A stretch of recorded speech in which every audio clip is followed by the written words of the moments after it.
வணக்கம், welcome to star police academy. இன்னைக்கு நம்ம எதை பத்தி பார்க்க போறோம்? ரத்த நாளங்கள், ரத்தத்தினுடைய எல்லா பகுதி பொருட்களும் நம்ம பார்த்தாச்சு. ரத்த நாளங்களை பத்தி பார்க்கலாம். ரத்த நாளங்கள், இந்த ரத்த நாளங்கள்ல 3 வகைகளா பிரிக்கிறோம். there are 3 types. என்னென்ன? தமனி, ஆர்டரி, அதுக்கடுத்து பார்க்கும்பொழுது பிளட் கேபிலரி, இந்த ரத்த நுண்ணாளங்கள், அதுக்கப்புறம் வெயின். இந்த கேபிலரி தந்தூக்கி அப்படின்னு சொல்லிட்டு இருக்கிறது, அதுக்கடுத்து தமனி, சிரை. இது எல்லாத்தையுமே நம்ம இப்ப பார்க்க போறோம். ஒவ்வொன்னா தமனி, சரிங்களா? இதுக்கு டிஸ்ட்ரிபியூட்டிங் எல்லாம் வழங்கக்கூடிய அப்படின்னு சொல்லிட்டு விசில்ஸ் அப்படின்னு சொல்லிட்டு நேம் இருக்கு. அது ஏன், எப்படி அப்படின்றத விஷயத்தை பத்தி நம்ம பார்க்கலாம். ஏன் அப்படி சொல்றாங்க அப்படின்னு சொல்லிட்டு பார்த்தோம்னா, எல்லாத்துக்கும் எடுத்துன்னு போயிட்டு இருந்தா அப்படின்னு சொல்லிட்டு கொடுக்கக்கூடிய ஒரு அமைப்பு. தட் மீன் ரத்தத்தை இதயத்தில் இருந்து பல்வேறு உறுப்புகளுக்கு எடுத்து செல்கிறது. It carry blood from the heart to various organ. அதனாலதான் இது வழங்கும்னு சொல்லிட்டு இங்கிருந்து கொண்டு போயிட்டு எல்லாருக்கும் இந்தா எடுத்துக்க அப்படின்ற மாதிரி கொடுக்கக்கூடிய ஒரு நபரை வழங்கு அப்படின்னு சொல்லிட்டு சொல்லுவாங்க இல்லைங்களா, வழங்குனர் அப்படின்ற மாதிரி. சோ அது போலதான் இது என்ன பண்ணுது, ரத்தத்தை இதயத்திலிருந்து கொண்டு போய் எல்லா உடல் உறுப்புகளுக்குமே கொடுக்கக்கூடிய முக்கிய பணிகளை செய்யுது. அதுக்கடுத்து இது மீளும் தன்மை கொண்டது. மீளும் தன்மைனா ஒரு எலாஸ்டிக், ஒரு ரப்பரால செய்யப்பட்ட ஏதோ ஒரு விஷயங்களை நம்ம இழுக்கும் பொழுது மறுபடியும் பழைய நிலைமைக்கே போயிடும். அது போல அந்த விசில்ஸ் பார்க்கும்பொழுது எது மாதிரி இருக்கக்கூடியது, ரொம்ப இலகன தன்மை கொண்டதா காணப்படுது. தட் மீன் இலகனன்றதோட மீளும் தன்மை கொண்டது, எலாஸ்டிக், சரிங்களா? அதுக்கடுத்து திக்னஸா இருக்கக்கூடியது, ரொம்ப திக்னஸ், தடித்த மீளும் தன்மை கொண்ட ஒரு குழாயா இது காணப்படுது. அதுக்கடுத்து நுரையீரல் தமனி. இந்த நுரையீரல் தமனி என்ன பண்ணுது, நுரையீரல் இருக்கக்கூடிய நுரையீரல் தமனி ஆக்சிஜன் குறைந்த ரத்தத்தை நுரையீரலுக்கு கொண்டு செல்கிறது, சரிங்களா? ஆக்சிஜன் குறைந்த, ரொம்ப அந்த பிளட்ல ஆக்சிஜன் ரொம்ப குறைவான அளவில் இருக்கக்கூடிய ரத்தத்தை எங்க கொண்டு போகுது, நுரையீரலுக்கு கொண்டு போகுது, சரிங்களா? அதுக்கடுத்து இதனுடைய கலர் என்ன, பிங்க் இன் கலர், சரிங்களா? இளஞ்சிவப்பு நிறமுடையது. அப்போ இதனுடைய பணிகளை நம்ம பார்த்தாச்சு. அதனாலதான் இதுக்கு என்னது, வழங்கும் குழாய்கள் அப்படின்னு சொல்லிட்டு பெயர் இருக்கு. அதுக்கடுத்து சிரை, கடைசியா இருக்கக்கூடிய சிரை. இந்த சிரைகளுக்கு என்ன ஒரு தனித்துவமானதுன்னா, பெரும் குழாய்கள், சரிங்களா? எப்படி பெரும் அப்படின்னா, இப்ப எப்படி கண்டக்டர் வந்து நம்ம கிட்ட இருந்து பணத்தை பெற்றுக்கொண்டு நம்மள தேவையான இடத்துக்கு கொண்டு சென்று விடுகிறார்களோ பேருந்துல, அதே போலதான் கலெக்டிங் விசில்ஸ் அப்படின்னு சொல்லிட்டு சொல்லக்கூடியது, சரிங்களா? ஏன் கலெக்டிங் விசில்ஸ்? பல்வேறு உறுப்புகளில் இருந்து ரத்தத்திற்கு, அந்த இதயத்திற்கு ரத்தத்தினை கொண்டு வருகிறது. It brings blood to the heart from various organ. இதுக்கு முன்னாடி பார்த்தீங்கன்னா அது இதயத்திலிருந்து எல்லாத்துக்கும் கொடுத்துரும், எல்லாத்திலிருந்து இது இதயத்துக்கு எடுத்துன்னு வந்து கொடுக்கும். அவ்வளவுதான். தட் ஒண்ணுத்துக்கு ஒண்ணு ஆப்போசிட்டான ஒரு விளைவுகளை ஏற்படுத்துது. அதுக்கடுத்து மெல்லிய, அது வந்து தடித்த, தமனி அப்படின்னு சொல்லிட்டு சொல்லக்கூடியது தடித்த. சிறைன்னு சொல்லிட்டு நம்ம பார்த்தோம்னா மெல்லிய, அது எலாஸ்டிகேஷனா இருக்கும். இது வந்து என்னது, இது எலாஸ்டிக் இருக்காது, சரிங்களா? மீளா தன்மை கொண்டது. வெயின் வந்து என்னது, தின்னா இருக்கும், நான் எலாஸ்டிக் வெசில்ஸா காணப்படும், சரிங்களா? ஓகே. நெக்ஸ்ட் நுரையீரல் சிரை. அதுல இருக்கக்கூடிய நுரையீரல் சிரை, நம்ம நுரையீரல் தமனி அங்க பார்த்தோம் இல்லைங்களா, ஆக்சிஜன் குறைந்த ரத்தத்தை வந்து நுரையீரலுக்கு கொண்டு செல்லும்னு நம்ம பார்த்தோம். இது என்ன செய்யுது அப்படின்னா, அப்படியே அதுக்கு ஆப்போசிட்டா தான் இருக்கும். ஆக்சிஜன் குறைந்த ரத்தம் தமனி அப்படின்னு சொல்லிட்டு நம்ம பார்த்தோம். இது என்னது, ஆக்சிஜன் மிகுந்த ரத்தத்தினை நுரையீரலுக்கும் நுரையீரலிருந்து இதயத்திற்கு எடுத்து செல்லும். அது பிங்க் இன் கலர் நம்ம பார்த்தோம், பிங்க் கலர். இது வந்து என்னது, சிவப்பு நிறம் கொண்டது. அப்ப தமனிக்கும் சிரைக்கும் இடையே உள்ள வேறுபாடுகள் வந்து நம்ம எளிமையா நம்ம புரிஞ்சாச்சு. நெக்ஸ்ட் சுற்றோட்ட மண்டலம், சரிங்களா? சுற்றோட்ட மண்டலங்கள் என்ன? சுற்றோட்ட மண்டலங்கள் திறந்த வகை சுற்றோட்டம், மூடிய வகை சுற்றோட்டம்.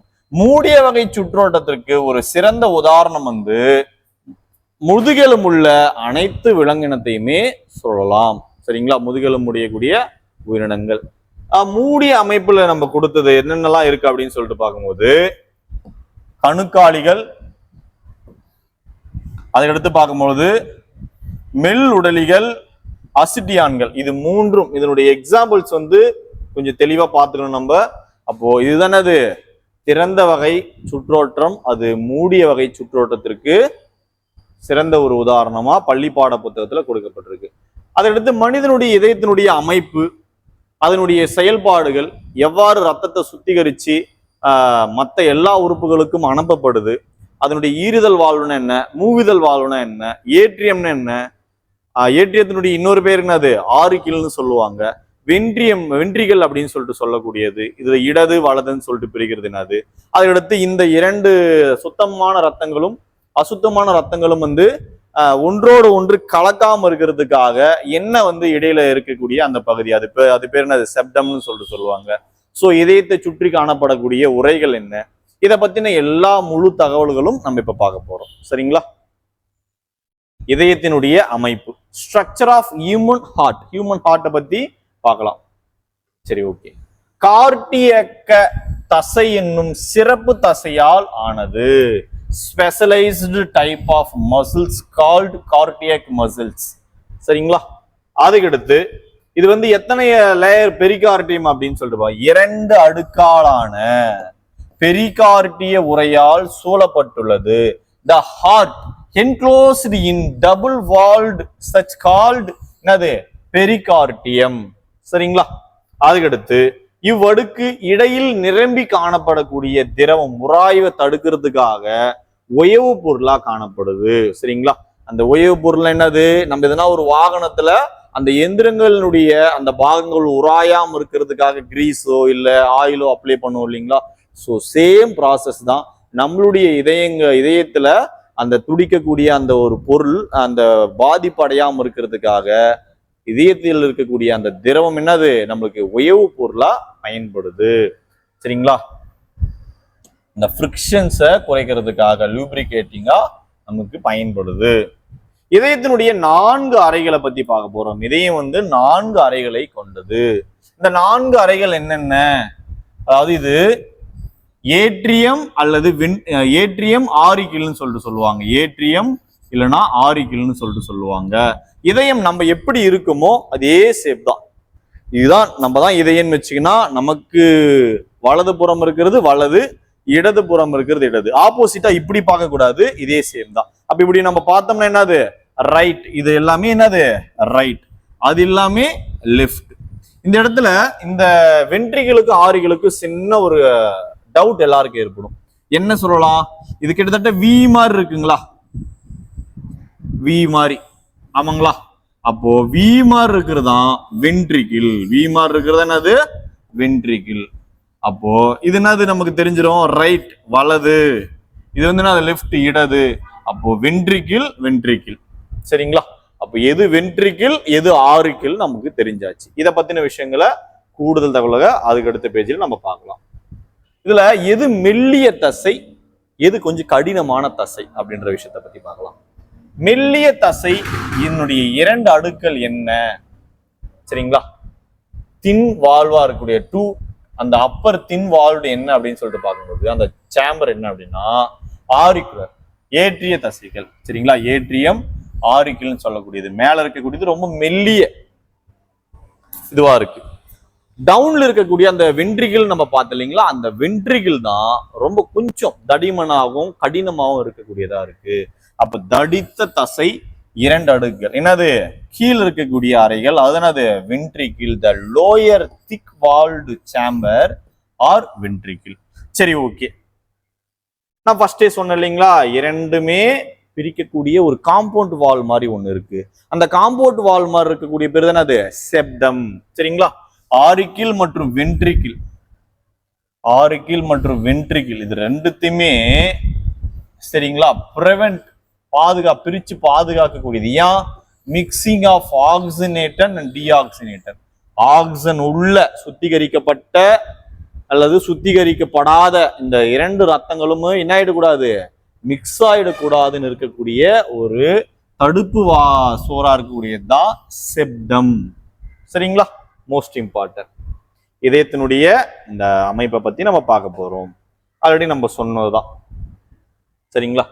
சரி, ஓகே.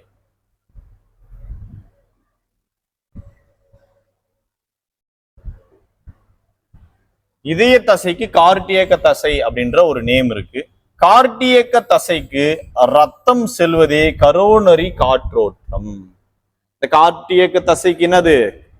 காற்று, அந்த ரத்தம் சொல்றதா, அந்த ரத்தம் வந்து அந்த இடத்துல போயிட்டு செல்லக்கூடிய அந்த ஒரு இயக்கத்துக்கு பேர் தான் காற்றோட்டம். என்ன காற்று? கரோனரி காற்றோட்டம் அப்படின்னு சொல்லிட்டு சொல்றாங்க. அதுக்கடுத்து இதய துடிப்பை பத்தி பார்க்க போறோம்.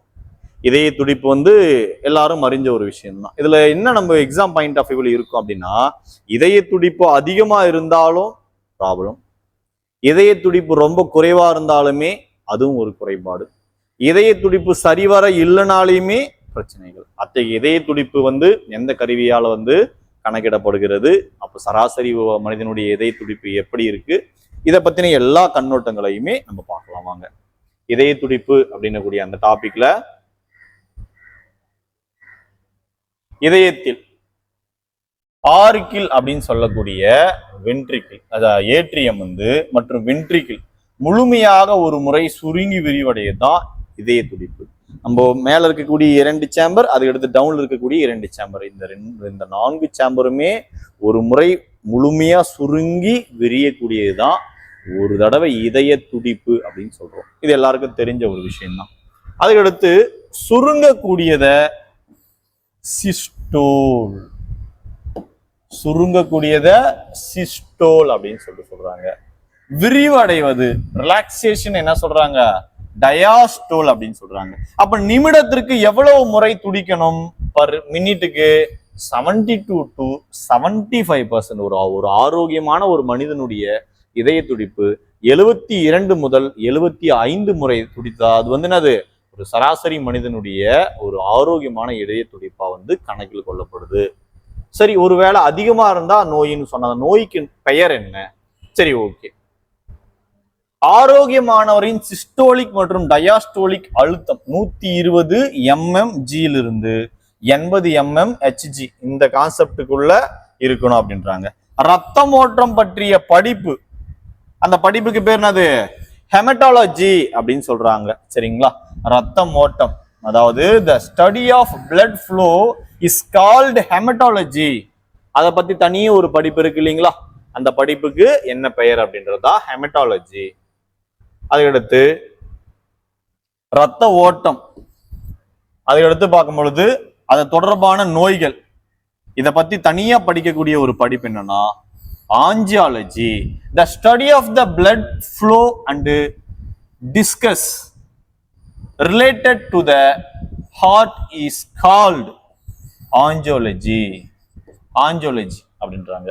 இதயத்தை பற்றிய நோய்கள், அதுக்கடுத்து அதை பத்தின விஷயங்கள். சரிங்களா? இது எல்லாத்தையுமே பார்க்கக்கூடிய ஒரு அமைப்பு என்ன சொல்றாங்க? ஆஞ்சியாலஜி அப்படின்னு சொல்றாங்க. அதுக்கடுத்து ரத்தம் சுழற்சி, அதுக்கடுத்து ரத்த பண்பு, ரத்தத்தினுடைய செயல்பாடு, இது எல்லாத்தையுமே யார் விவரிச்சாங்க அப்படின்னு சொல்லிட்டு பார்க்கும்போது வில்லியம் ஹார்வி அப்படின்ற ஒரு ஆய்வாளரால தான். சரிங்களா? அறிவியல் ஆய்வாளரால இது வந்து என்னது கண்டுபிடிக்கப்பட்டு நமக்கு தெரியப்படுத்தப்படுறாங்க. இதயத்தை பற்றிய இன்னும் கூடுதலான தகவல்கள் ப்ரீவியஸ் இயர்ஸ்ல கேட்டக்கூடிய அந்த கேள்விகளுடைய தொகுப்புகளை நம்ம இப்ப பார்க்கலாம். சரிங்களா? கூடுதல் தகவல்கள் பிளஸ் அது இதயத்தினுடைய எடை எத்தனை கிராம்ஸ் இருக்கணும் வெயிட் அப்படின்னா 230 இருந்து 280 கிராம் சராசரியா இருக்கக்கூடியது. அமைந்துள்ள பகுதி மீடியாஸ்டினம் அப்படின்ற பகுதிக்கு சற்று சாய்வா அமைஞ்சிருக்கக்கூடியதா அந்த ஒரு பிளேஸ்ல இருக்கு. அதனுடைய நீளம், அகலம், அதுக்கடுத்து பார்க்கும் பொழுது அதனுடைய செயல்பாடுகளை பத்தி நம்ம பார்க்க போறோம். நீளம் 12 சென்டிமீட்டர் லென்த், அகலம் 8 to 9 சென்டிமீட்டர் அளவுக்கு அகலம் இருக்கலாம் இதயம். நம்ம தோராயமா பள்ளி பருவத்துல எல்லாம் சொல்லியிருப்பாங்க நம்மளுடைய கைப்பிடி அளவுக்கு நம்முடைய இதயம் இருக்கும் அப்படின்ற போல. அது தோராயமான ஒரு அளவீடுகள். இதை பத்தின அக்யூரசியா நமக்கு தெரிஞ்சுக்கணுன்றதுக்காக கொடுக்கப்பட்டிருக்கு. அதுக்கடுத்து இந்த பெரிகார்டியத்தை அந்த உரை இதயத்தை சுற்றி காணப்படும் சொன்ன இல்லைங்களா? அந்த உரைய என்னென்னலாம் பகுதி பொருட்கள் இருக்குதுன்றதை தாண்டி என்ன லேயர், எத்தனை லேயரா பிரிக்கலாம்னா 3 லேயரா பிரிக்கலாம். சரிங்களா? வெளிப்புறம் எக்ஸ்டீரியர், சரிங்களா, மிடில், அதுக்கடுத்து இன்டர்னல். வெளிப்புறத்துக்கு நாரிலை பெரிகார்டியம்னு பெயர். சென்ட்ரா இருக்கக்கூடியதுக்கு பெரிகார்டிய திரவம் அப்படின்னு சொல்லிட்டு பெயர். உள்ள இருக்கக்கூடியதுக்கு செல் படல பெரிகார்டியம் அப்படின்னு சொல்லிட்டு சொல்றாங்க. இத்தகைய 3 பிரிவுகளா தான் நம்மளுடைய இதயத்தை சுற்றி காணப்படக்கூடிய உறை வந்து இருக்கு. அதுக்கடுத்து இதயத்தை சுற்றி இருக்கக்கூடிய அந்த வால், இதய சுவர் அப்படின்னு சொல்லிட்டு சொல்லக்கூடியதனுடைய பங்களிப்புல அதனுடைய எத்தனை பிரிவுகளா இருக்கு, அதனுடைய செல் சுவர்கள். சரி, பார்க்கலாம். வெளிப்புறம், நடு, அதுக்கடுத்து உள். இந்த பகுதி பொருட்கள்ல எபிகார்டியம், மயோகார்டியம், எண்டோகார்டியம் அப்படின்னு 3 பொருட்களா வந்து இத 3 பகுதிகளா பிரிக்கப்படுது. இந்த 3 பகுதிகள் என்னென்ன அப்படின்னு சொல்லிட்டு பார்க்கும்போது, வெளிப்புறம், நடுப்புறம், உள்புறம் சொல்லிட்டு புறம் சார்ந்து ஒவ்வொரு புறத்துக்கும் நடுவா, வெளியவா, உள்ளவான்னு சொல்லிட்டு பிரிச்சிருக்காங்க. That's all. இது அதடுத்து ஒரு முழு சுற்று, அதாவது ஏட்ரியம், ஆரிக்கிள்னு சொல்லக்கூடிய அதுல ரத்தம் நுழைந்து அதுக்கடுத்து என்ன ஆகுது, வென்ட்ரிக்கிள்ல போயிட்டு சொல்லக்கூடிய அந்த ஒரு சுழற்சின்றது எத்தனை செகண்ட்னா ஒரு முழு சுழற்சிக்கு 0.8. அதுதான் auricular systole 0.1 second, ventricular systole 0.3 second. அதுக்கடுத்து பார்க்கும்பொழுது வென்ட்ரிகுலார் டயாஸ்டோல் 0.4%. அதுக்கடுத்து பார்க்கும் பொழுது இந்த 3 யுத்தியுமே நம்ம கூட்டும் பொழுதுதான் நமக்கு என்னது 0.8 அப்படின்ற அந்த ஒரு செகண்ட்ஸ் நமக்கு வருது. சரி, டிஃபிஷியன்சி டிசீஸ் என்ன, அது என்ன குறைபாடுகள் இருக்கு அப்படின்னு சொல்லிட்டு பார்க்கும்பொழுது, நம்ம இதய துடிப்புல இருக்கக்கூடிய அந்த துடிப்பு ஒருவேளை குறைவா துடிச்சாலோ அதிகமா துடிச்சாலோ அல்லது சரிவர நிகரா துடிக்கலனாலே ஒரு தடவை கால்குலேட் பண்ணும் பொழுது 72 முறை காட்டும், மறுபடியும் கால்குலேட் பண்ணும் பொழுது 75 காட்டும், மறுபடியும் கால்குலேட் பண்ணும்போது 72 குறைவாகவோ 75க்கு அதிகமாகவோ காணப்படும். ஸோ இது மாதிரியான குறைபாடுகள் சரியற்றதா இருக்கு. அதை ஒழுங்கற்ற இதய துடிப்புன்னு சொல்லுவாங்க. அத்தகைய ஒழுங்கற்ற இதய துடிப்புக்கு அரித்மியா, இர்ரெகுலர் ஹார்ட் பீட் வந்து அரித்மியான்னு சொல்றாங்க. சரிங்களா? அதுக்கடுத்து அதிகமா இதய துடிப்பு, ரேஸ் மாதிரி டக்கு டக்கு டக்கு டக்குன்னு அந்த சராசரியா இருக்கக்கூடிய 72 to 75 அந்த துடிப்பை விட ரொம்ப வேகமா துடிக்கக்கூடியது. அப்படி வேகமா துடிக்கக்கூடிய அந்த ஒரு இதய துடிப்புக்கு என்ன குறைபாடு நோய் அப்படின்னு சொல்லிட்டு இருக்குன்னா, அதிகமாக ஹை ஹார்ட் பீட். சரிங்களா? High heart beat, tachycardia அப்படின்னு சொல்லிட்டு சொல்றாங்க. குறைவான துடிப்பு, அந்த 72 முறைக்கும் ரொம்ப லோவா துடிக்கக்கூடியதுதான் பிராடிகார்டியா அப்படின்னு சொல்றாங்க. 3 வகையான இதய துடிப்புகளை நம்ம பார்த்தோம். அதுக்கடுத்து இது எல்லாருக்குமே தெரிஞ்ச ஒரு வினாக்கள் தான், நம்மளுடைய பள்ளி பாட புத்தகத்துல கொடுத்துள்ளதால நம்ம அதை ஒமிட் பண்ணாம கொடுத்துருக்கோம். மனித உடலில் உள்ளுறுப்புகள் ஏற்படுத்தும் மொழிகளை கண்டறிய பயன்படுவது ஸ்டெத்தஸ்கோப். எல்லா டாக்டர்ஸுமே அணிந்திருக்கக்கூடிய அது ஒரு செக்கிங், நம்மளுடைய உடலை உள்ளுறுப்புகளுடைய சத்தங்கள் எப்படி இருக்கு, இதயத்தினுடைய துடிப்பு எப்படி இருக்கு அப்படின்றதுக்காக பயன்படுத்தக்கூடிய ஒரு கருவியா இருக்கு. மருத்துவ பயன்பாடுகள்ல முக்கியமா இருக்கு. மனித ரத்த அழுத்தத்தை கணக்கிடுவாங்க இல்லைங்களா, அதனுடைய பெயர் எல்லாரும் தெரிஞ்சதா, ஸ்விக்மோ மோனோமீட்டர். தெரிஞ்ச விஷயங்கள் தான். இதயத்தினுடைய அமைப்புகளும் அதனுடைய செயல்பாடுகளும் அதனுடைய குறைபாடுகளும் அதனுடைய துடிப்புகள் ஏற்படக்கூடிய பெயர்கள், இதை பத்தின முழுமையான விஷயங்கள் நம்ம பார்த்தோம். புரிஞ்சிருக்குன்னு நம்புறோம். நன்றி.